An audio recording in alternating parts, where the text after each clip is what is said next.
Bienvenue sur Teach, votre rendez-vous de maturité. La parole de Dieu descend de la tête au cœur et du cœur à l'action. C'est ça notre motto. On veut que quand nous entendons cela, ça transforme, ça n'informe pas seulement. Ça transforme et ça fasse de nous des instruments de transformation autour de nous. Justement, si on doit être transformé pour transformer, ça, c'est l'œuvre du Saint-Esprit. Il arrive que l'Esprit de Dieu, dans nos vies, nous fasse vivre une expérience qu'on aime appeler le débordement du Saint-Esprit. C'est vrai. On aime utiliser cette image d'être rempli de lui, comme on remplit un vase d'eau, au point de déborder. Débordement du Saint-Esprit. Alors, bien de choses se font sous le label de débordement du Saint-Esprit. Il y a débordement de temps, débordement d'expression, débordement de langage, débordement des actions, débordement de mouvement. Toutes les lignes placées par la société sont dépassées au nom d'un débordement du Saint-Esprit. L'Esprit ne peut-il pas faire ça? Oh oui, il est Dieu. Il peut le faire pendant que nous, on pense qu'il a débordé nos lignes à nous.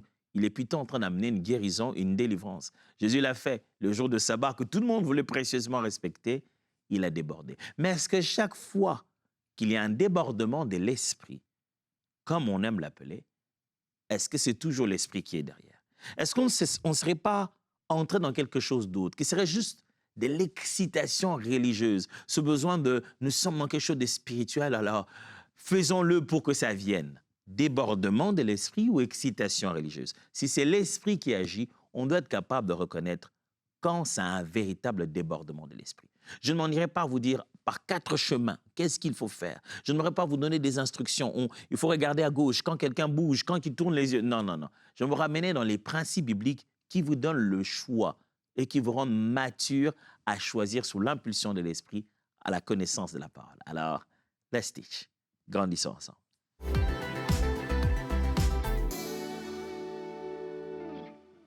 Je suis né d'une famille chrétienne. Chez nous, au Congo, quand tu dis que tu n'es pas chrétien, c'est presque une insulte. Tu dis à quelqu'un, toi tu n'es pas chrétien, il dit, tu veux dire quoi, je ne connais pas Dieu? Nous, qui ne connaît pas Dieu ici? La foi, c'est tellement enseigné, la foi chrétienne, c'est tellement enseigné que voilà, il y a des grandes villes où tout le monde se sous-entend même qu'il est chrétien, même si ce n'est pas toujours la vérité. Il ne reste pas moins qu'il y a d'autres pays, d'autres villes, d'autres dialectes, d'autres coins très reculés dans le pays qui continuent encore à avoir besoin énormément de l'Évangile. Mais je dis ça pour dire que les activités d'Église sont si vulgarisées que quelqu'un qui n'est jamais entré dans un temple chrétien peut imiter et faire les mimiques de ce qui se passe dans une église, sans y être jamais entré. On sait que dans une église charismatique ou pentecôtiste, une église de l'esprit, disons-le, on sait ce qui se passe. On sait ce qui se passe aussi dans les églises qui ne se présentent pas sous ces labels-là. On sait que les gens y tombent, on sait que les gens crient, on sait qu'il y a des délivrances, on sait qu'il y a des danses, on sait surtout qu'il y a des débordements qui ne ressemblent pas à ce que tout le monde ferait dans la société. Qu'est-ce que j'essaie de faire? Est-ce que j'essaie de vous enseigner et de vous dire que tous ces débordements qu'on voit, ça, les gens devraient se caser? Ah non, et surtout pas. Ouh, si c'est à ça que vous attendez, oh non, non, non, ferait mieux déjà de m'enlever dans cette liste. Je crois que Dieu est maître du sabbat, que c'est à lui de décider comment il s'exprime. Et on n'est pas là pour lui dire, aujourd'hui c'est un jour de sabbat, personne ne sera guéri. Il le fait comme il le veut, quand il le veut, de la manière dont il le veut. Seulement, on en profite. Quelquefois, nous aussi, on veut mettre nos retards, nos incompétences, nos manques de maîtrise de soi, nos besoins de satisfaire des sensations, d'accompagner notre foi par des sensations, des excitations religieuses. On le met sous le même label, le Saint-Esprit. C'est l'Esprit qui nous a conduits. Je vais dire à quelqu'un un jour, est-ce que l'Esprit peut-il vous conduire à finir aussi avant l'heure? Au début de ma foi, même, j'ai commis beaucoup cette erreur-là. Je me disais, il faut pas donner des limites à l'Esprit. Ça signifie qu'il faut finir quand vous voulez. Oui, ça signifie ça aussi. Mais ça signifie aussi, il faut finir quand l'Esprit veut. Et l'Esprit n'est pas là en train de se dire, OK, au début, là, moi, ça ne m'intéresse pas. Quand vous arriverez vers la fin, alors je vais révéler ma volonté. Non, l'Esprit peut vouloir dès la première minute. Surtout, la partie la plus difficile dans la maturité de l'Esprit, ce n'est pas déborder. C'est surtout s'arrêter plus tôt. Être capable de dire, c'est terminé. Ah, moi, je me sentais inspiré quand on avait des temps de jeûne et je priais, et puis les autres même s'arrêtent. Moi, je continue, je prends encore un jour de jeûne. Je pensais que ça, c'est le débordement de l'esprit. La partie difficile a été quand l'esprit me dit, c'est bon, on arrête les jeûnes, tu ne continues pas jusqu'au bout, c'est fini. Mais j'avais prévu 7 jours, et dit, c'est fini, on vient d'en parler, j'ai besoin de toi pour autre chose. Que j'arrête, que l'esprit me dise d'arrêter un jeûne. Ouh, ça ne peut pas être Dieu. Mes amis, la maturité spirituelle, la maturité de quelqu'un qui se laisse être conduit du Saint-Esprit, se révèle aussi dans des petites choses comme ça. Débordement de l'esprit, c'est ce que j'enseigne. Quand l'Esprit de Dieu te touche, quand l'Esprit de Dieu te visite, quand l'Esprit de Dieu fait une visitation particulière dans ta vie, eh bien, ça va outre mesure. Tu n'arrives pas toujours à tout contrôler. Lisons quelques textes. Jean chapitre 7, versets 37 à 39. Là, vous voyez très bien l'idée de ce débordement. Jean 7, 37 à 39. Le dernier jour, le jour de la fête, Jésus, se tenant debout, s'écria, « Si quelqu'un a soif, qu'il vienne à moi et qu'il boive. Celui qui croit en moi, des fleuves d'eau vive couleront de son sein. » Comme dit l'Écriture. Il dit cela de l'Esprit que devaient recevoir ceux qui croiraient en lui, car l'Esprit n'était pas encore, parce que Jésus n'avait pas encore été glorifié. Jésus, le jour de la fête, il dit, « Venez à moi, vous tous qui avez soif, je vous donnerai de l'eau. » Et il montre que cette eau va déborder et ça va devenir des fleuves. Jésus, dans cette image plutôt, est en train de montrer que je vais donner une mesure incontrôlable. Ça va être une petite mesure abordable et ce qui en sortira sera incontrôlable. Je peux vous assurer que les gens ne s'agitent pas à la puissance, à la taille de la puissance dont Dieu le touche. Je vous assure, pas du tout. Lui, il nous donne une petite dose comme ça et nous, on s'excite. Parce que si Dieu devait vraiment user de force, donner plus d'intensité dans son toucher, on en mourrait automatiquement. Imaginez qu'il dit à Moïse que si tu me vois, tu mourras. Rien que me voir. C'est rien que si je me révèle à toi de si près, tu mourras. Mais Jésus-Christ montre qu'on a une expérience de l'esprit où il nous est donné une dose et après de nous, ça commence maintenant à toucher plusieurs personnes et ça déborde. Prenons Éphésiens chapitre 5, versets 18 à 21. Éphésiens 5, 18 à 21. Ne vous enivrez pas de vin, c'est de la débauche. Soyez au contraire remplis de l'esprit. Entretenez-vous par des psaumes, par des hymnes et par des cantiques spirituels, chantant et célébrant de tout votre cœur les louanges du Seigneur. Rendez continuellement grâce pour toutes choses à Dieu le Père, au nom de notre Seigneur Jésus-Christ, vous soumettant les uns aux autres dans la crainte de Christ. Paul dit aux Éphésiens, ne vous enivrez pas de vin, c'est la débauche. Au contraire, soyez remplis du Saint-Esprit. Il fait un parallélisme ici. Il présente deux types d'ivresse, deux types d'être rempli. Rempli et devenir sous l'influence de ce dont on est rempli. Il y a être ivre par la boisson, c'est de la débauche. Et puis il dit être ivre, je devrais dire ça comme ça, de l'esprit. Avoir reçu au point que ça déborde dans ton caractère, dans ton comportement. Il dit, si quelque chose devait te donner la sensation d'être en marge de la société, de ne pas vivre sous les règles, ça soit la puissance du Saint-Esprit, ça soit l'œuvre du Saint-Esprit en toi. Actes des Apôtres, chapitre 4, versets 31 à 33. La Bible dit, quand ils eurent prié, le lieu où ils étaient assemblés trembla. Ils furent tous remplis du Saint-Esprit et ils annonçaient la parole de Dieu avec assurance. La multitude de ceux qui avaient cru n'était qu'un cœur et qu'une âme. Nul ne disait que ses biens lui appartinssent en propre, mais tout était commun entre eux. Les apôtres rendaient avec beaucoup de force témoignage de la résurrection du Seigneur Jésus. Et une grande grâce reposait sur eux tous. Oh Seigneur, je t'en supplie. Fais qu'une grande grâce repose sur nous tous. Fais vivre encore à l'Église ces moments où il y en a sur chacun et sur tous. Ça repose sur moi, sur lui, sur nous et sur nous tous. Gloire à Dieu. La Bible est en train de parler de l'Église, la première Église. Et la Bible montre ici comment il y a une nouvelle expérience après celle de Actes des Apôtres, chapitre 2. L'endroit où ils sont se met encore à trembler, là où ils étaient assemblés, parce qu'ils ont prié. Et du coup, l'Esprit les saisit. Et qu'est-ce qui se passe? Ils sont capables de commencer encore à témoigner de Dieu. Ils sont remplis du Saint-Esprit à nouveau. L'expérience de l'effusion de l'Esprit dans la vie d'un chrétien est souvent associée à ce verbe, remplir, comme s'il y avait une mesure et ça arrivait jusqu'au bout. Et ces expressions de mesure arrivent jusqu'au terme débordement, pour sous-entendre que non seulement on est rempli du Saint-Esprit, mais cet effet d'être rempli du Saint-Esprit s'exprime à l'extérieur à un niveau incontrôlable.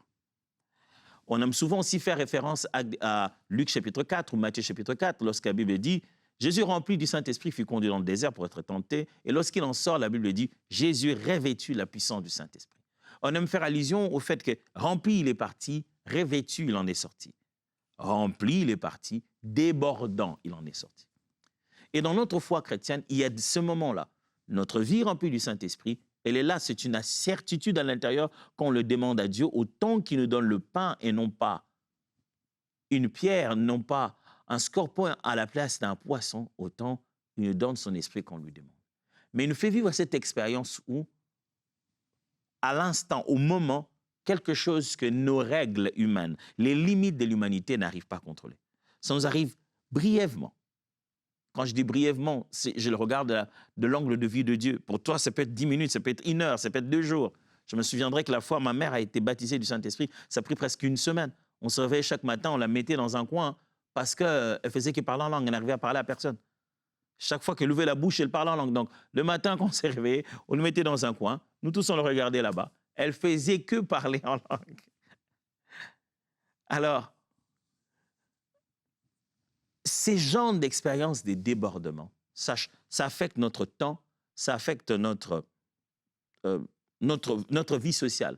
Ça affecte tout. On est au-delà des limites, on vit quelque chose d'unique. Mais c'est le débordement de quoi? De ce que la Bible enseigne comme la plénitude du Saint-Esprit. C'est juste avoir ce degré de conscience forte et permanente que l'Esprit de Dieu remplit ta vie. Qu'est-ce que ça signifie un débordement de l'esprit, en fait?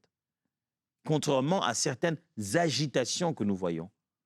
Il y a des gens pour, quand il est déborde de l'esprit, c'est que ça doit absolument être accompagné des grandes agitations où on se demande, est-ce l'esprit ou le démon? Première vérité, je partage avec vous. La plénitude commence par la soif, pas par le chaud. Quand on dit qu'on veut être pleinement rempli du Saint-Esprit, ce n'est pas une question de spectacle, c'est une affaire d'expectative. Quelqu'un peut subir une plénitude si profonde, c'est d'ailleurs parmi les expériences les plus puissantes de ma vie, où je subis quelque chose de fort, mais seulement avec les larmes, même sans même que je n'ai des pleurs à l'intérieur. C'est-à-dire, les larmes coulent sans que j'aie même des pleurs à l'intérieur, dans un silence fort. Mais j'ai désiré Dieu jusqu'au moment où il m'a visité. J'aimerais ici aujourd'hui encourager tous ceux qui ne tombent pas nécessairement. J'aimerais aujourd'hui encourager tous ceux qui ne subissent pas nécessairement quelque chose de spectaculaire. Être rempli du Saint-Esprit, vivre un débordement de l'Esprit, ne signifie pas nécessairement que vous serez capable d'être spectaculaire. Non, ça arrive à chacun différemment. Ne vous dites pas, à moi, ça n'arrive pas comme ça. Non, je suis juste plutôt en train de vous dire, si ça ne vous est pas arrivé, ça ne signifie pas que Dieu ne vous a jamais visité. Ne vous mettez pas dans une liste où moi, ça ne m'arrivera jamais. Non, je suis juste en train de vous dire que soyez encouragés, que Dieu peut vous visiter, passer par votre vie sans même vous laisser bouger. Il peut le faire lui-même. Il peut à la fois passer et vous maintenir pour que vous ne bougez pas. Mais à quelquefois, il visite et il nous laisse ressentir les effets de sa gloire. Cette plénitude nous permet d'expérimenter quelque chose de soi au niveau émotionnel, même au niveau physique et physiologique. Mais tout ça commence où? Par la soif. As-tu soif? Ta soif est-elle d'une mesure ou d'un débordement? Ta soif est-elle pour 10 litres, 20 litres, ou ta soif, c'est jusqu'à ce que ça déborde? Et ta soif ne doit pas être un spectacle, c'est pour toi. Vous vous souvenez de comment la femme au sang coulant a faufilé au milieu de gens et est allée toucher le pan de la robe de Jésus? Elle avait soif. Elle était venue pour sa guérison. Elle s'en fout, elle n'est pas venue pour le spectacle. Elle est guérie, elle ne fait pas de spectacle. Les gens ne savent même pas qu'elle est guérie. Elle ne crie même pas. C'est Jésus qui a dû la dévoiler. Les gens ne savent même pas qu'au milieu de nous, il y a une femme avec du sang qui coule. Elle est entrée là, au pied, elle est allée chercher. Elle a touché Jésus. Waouh! Sa soif. Avez-vous soif, mon frère? Si vous avez soif, Dieu va vous remplir. Jésus l'a dit dans Jean chapitre 7. Si vous avez soif, il va vous remplir. Et ça va déborder. Mais par mot déborder, ne pensez pas nécessairement à un spectacle. Ne vous dites pas que si ça déborde, donc je dois m'agiter. Non, ça peut déborder. J'ai dû recevoir des dons, des capacités par Dieu à des moments au moment où j'ai reçu cette prière ou quoi, je n'ai rien fait, ni tombé, ni rien du tout. Le lendemain, le jour d'après, j'ai développé des capacités surnaturelles. Je témoignais encore à un frère dans les couloirs ici. J'ai développé des capacités que je n'ai jamais développées de toute ma vie. Je me dis, mais qu'est-ce qui m'arrive? Et c'est resté permanent. Ça revient encore et encore et encore. Frère, tu peux subir, tu peux expérimenter un débordement. C'est ta soif et non ton agitation. Deuxièmement, les débordements se voient. Il arrose les autres. Ce qu'on appelle les débordements de l'esprit, ce n'est pas comment tu t'es agité dans une réunion. Non. Un véritable débordement, quand quelqu'un est rempli de l'esprit jusqu'à déborder, ça signifie que ça ne le touche plus que lui. Ça touche aussi son extérieur. Il arrose la vie des autres. Quelqu'un qui est débordé du Saint-Esprit, débordé de sa joie, de son amour, il en a à donner. Il a de la joie à donner. Il a de l'amour à donner. Il a de la considération à donner. Il en a à donner. Il en a à donner. Il devient distributeur, intendant et distributeur des grâces et des dons de Dieu. Il en a reçu, il donne. J'aime bien comment Paul dit, je viendrai vous communiquer quelques grâces. Il en donne. Si tu en as, si ça déborde, si c'est rempli, tu peux partager. Tu te tiens en position de dire, recevez l'Esprit. Pourquoi, toi, ça t'arrive un soir, tu t'es agité, tu es rentré à la maison sale, puis c'est tout. Ça déborde, oui, ça avait beaucoup débordé.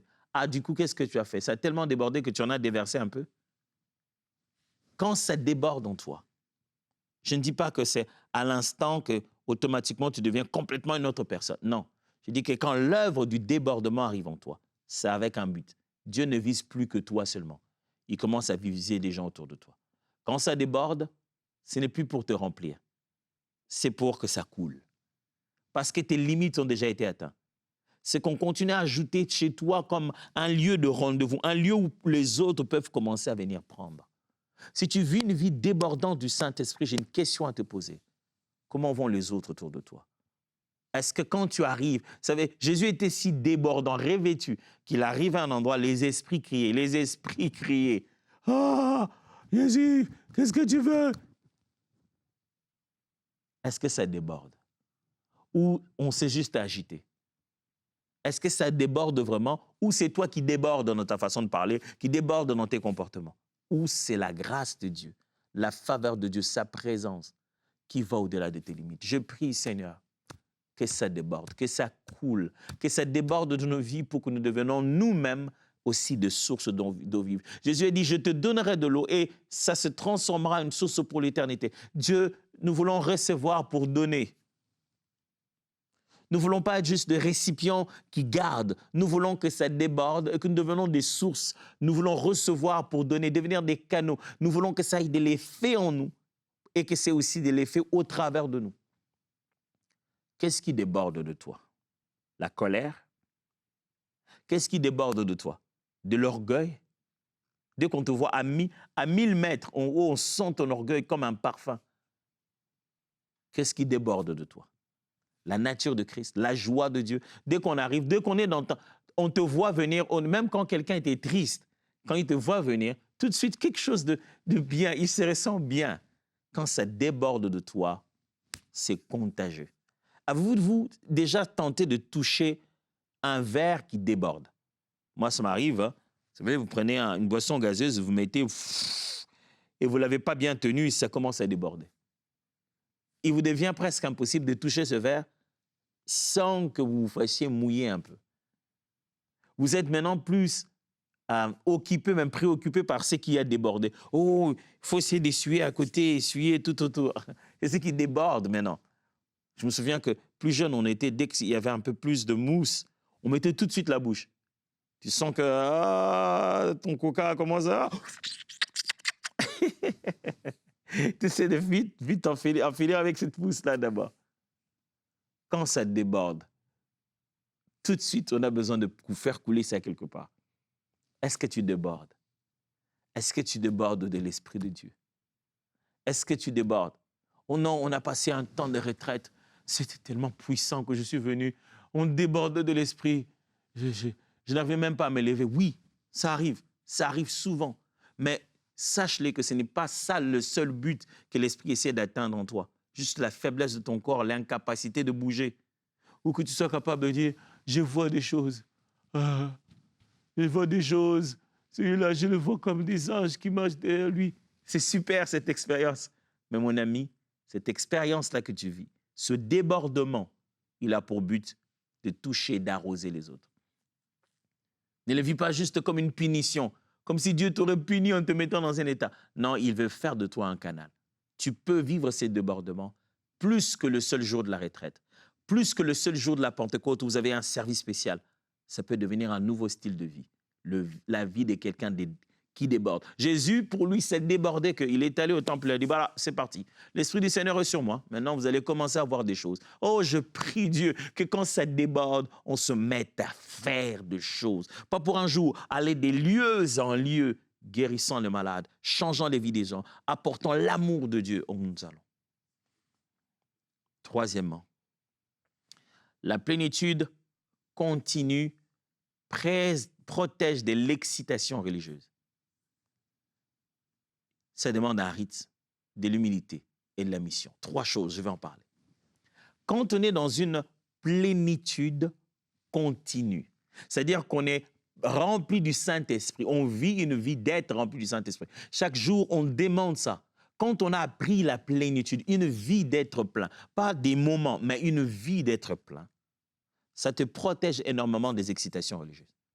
C'est-à-dire que tu n'as pas besoin de faire des excès d'expressions fortes pour pouvoir te rendre compte que l'Esprit fonctionne avec toi. Tu commences à le voir dans ton quotidien. Dès le matin jusqu'au soir, tu vois des moments importants où l'Esprit opère au travers de toi. Du coup, tu n'es pas en attente d'une excitation, d'un ressenti à un moment pour avoir la confirmation de l'action de l'Esprit. Ça demande donc d'avoir un rythme de vie. Quand quelqu'un a ce rythme de vie de la prière, de l'adoration, de la louange, de la méditation, de la parole, ce temps-là tu gardes le cap avec ce qui t'arrive. Tu n'as pas besoin de faire des pics. Tu sais maintenir un rythme de plénitude, mais aussi l'humilité. Ce qui s'est fait sur toi et au travers de toi ne te rend pas meilleur que les autres. Quelquefois, ce n'est pas le débordement de l'esprit. C'est un besoin d'attirer l'attention. Je suis désolé de le dire. Malheureusement, des fois, ce n'est pas en esprit que ça se passe. C'est purement émotionnel et psychologique. La personne n'est pas touchée par l'esprit. La personne est si juste émotionnellement en quête d'attention et d'amour. Et si ce débordement peut attirer l'attention, pendant ce petit moment, il se nourrit un peu de cette attention, on regarde son cas de près. Alors, quand tu apprends à vivre une vie de plénitude au quotidien, tu ne cherches pas l'attention sur toi. Oh, pas du tout. Tu vas te rendre compte que ça rend mal à l'aise de chercher l'attention sur soi. Regardez, Jésus faisait des miracles. Des fois, il disait aux gens, ne dis à personne. Certes, ce qu'on appelle le secret messianique, c'est pour dire jusqu'au temps fixé.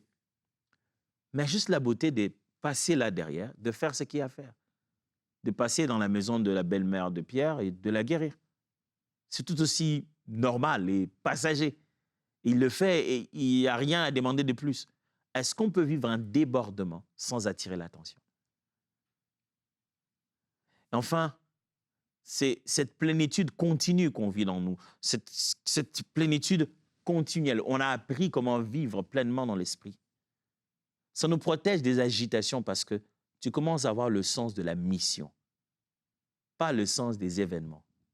Mes amis, la mission de la foi chrétienne, c'est à n'importe quand, n'importe où, n'importe quel moment. Il y a des choses qui ne te donneront pas le temps d'aller en retraite. Tu ne vas pas dire, écoute, ça me demande 2 jours de retraite, je vais concentrer vraiment et puis je reviendrai. Regardez comment Jésus vivait. Il allait des lieux en lieux. C'était même à des endroits, j'aime ces récits bibliques, on dit Jésus était quelque part, il est allé pour se reposer. On ne veut même pas dire où il était. Mais on dit au moins que c'était quelque part dans les territoires syro-phéniciens. Et une femme a appris qu'il était là-bas. Il est venu lui dire, le déranger. D'abord, l'histoire de cette femme a toujours été incroyable. Son enfant, elle sait que son enfant possédait d'esprits mauvais. Il n'amène même pas l'enfant. Elle vient seule. C'est pour montrer combien c'était une mission suicidaire. Je ne sais pas, est-ce qu'il sera là ou pas, donc je prends le risque. Elle n'amène même pas l'enfant, mais elle croit que si elle parle avec Jésus au sujet de son enfant, l'enfant sera guéri. Et Jésus la regarde, après une longue conversation assez complexe, Jésus lui dit, va, il est libre. L'esprit a quitté. Ouf! Mais Jésus, je crois que tu es allé là-bas pour te reposer, non? Tu n'es pas en mode un peu relax, repos? Même quand je suis en mode relax, repos, je suis rempli. Seigneur, je t'en supplie, aide-nous. Même quand on est sous le soleil en train de se reposer en disant, oh, j'ai pris mes vacances, mais qu'on ne puisse pas prendre des vacances et de la plénitude. Je peux être fatigué dans mon corps, mais rempli dans mon esprit. C'est ça l'avantage de vivre une vie remplie du Saint-Esprit de façon continuelle. On est en permanence en mission. On a un rythme qu'il faut. On maintient cela à travers d'un rythme, prière, chercher la face de Dieu. Voici les défis pour aujourd'hui. Cette semaine, qui vas-tu arroser? Concrètement, qui est-ce que toi, tu vas arroser par ton débordement? Par ce fait que tu débordes là. Tu débordes d'esprit, tu débordes de joie, tu débordes de puissance. Qui va être arrosé par ce qui sort de toi?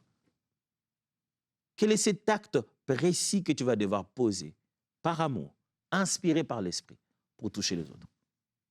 Est-ce que tu vas aller quelque part chez des frères, les écouter, prier avec eux, parler, prier pour les gens qui sont malades là-bas, écouter leur sujet de prière? Est-ce que tu vas apporter un don quelque part dans un hôpital? Est-ce que tu vas aider un voisin dans la rue? Autour de toi, comment les gens peuvent-ils recevoir de ton don qui déborde? Sans réunion de prière, sans agitation. Tu as dit que tu as reçu un esprit de prophétie. Comment tu peux en faire bénéficier les autres? Comment vas-tu arroser autour de toi? Ça, c'est un bon défi. On se voit demain. Dieu vous bénisse.